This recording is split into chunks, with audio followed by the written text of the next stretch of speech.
این یه ویدیو یهویی از کانال امیروچی، یه کانال جدید زدم. اگه نمیشناسید من امیر مسعودم، خیلی اطلاعات دادم.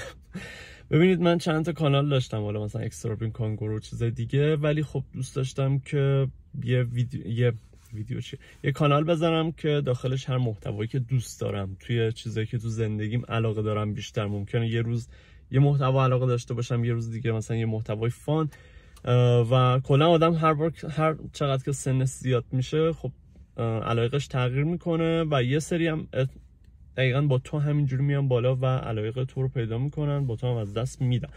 و من گفتم خب چنین کانالی درست بکنم و برم جلو تا اینکه بالاخره حالا تو این کانال که من حالا الان فعلا دنبال چیزایی مثلا مربوط به ماشین، تکنولوژی، چنین چیزایی دوست دارم و چیزای علمی طوره، مثلا یکم بامزه، جدید، ترند.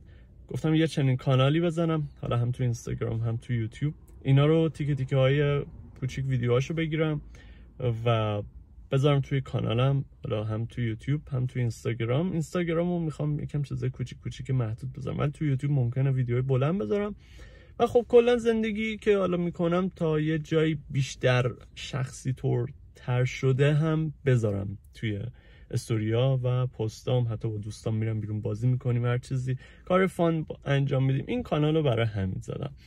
خلاصه خیلی کوتاه بگم که اینجوریه. حالا من میرم جلو، ویدیو رو آپلود میکنم و ببینیم چی پیش میاد. ممکنه که یه موضوع تخصصی پیش بیاد که تو اینا من مخاطب کانالم تو اون حوزه بیشتر بشن، من اونو ادامه بدم. و چقدر دارم اینجا ناراحت و سخت صحبت میکنم.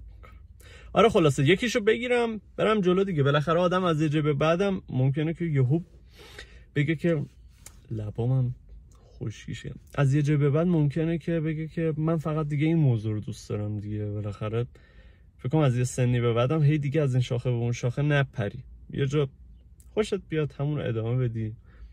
بریم ببینیم چی میشه. اینجام جوش زده، رنگش اینجا انقدر نیست. حالا بریم جلو ببینیم چی میشه، بعد دیگه ویدیوها رو ادامه بدیم. الان مکان فعلی من در گوهردشته، دارم براتون ویدیو رو میگیرم. بعدم ببینیم که کجا میتونم برم. دوست ندارم یه معرفی هم بکنم از خودم و حالتم، اینکه دوست ندارم تو ایران باشم. الان روبروم آموزشگاه زبانه، دوست دارم از این کشور برم فعلا با این وضعیت. ولی خب تولید محتوا کردنم، حتی اگر ایرانی باشی، حتی اگر توی کشور دیگه هم باشی، بازم با خطراتی مواجهه. باز کلمات گنده مونده. آره دیگه، چون اینجا اینترنت کاملا قطع بشه ویو تو میاد پایین.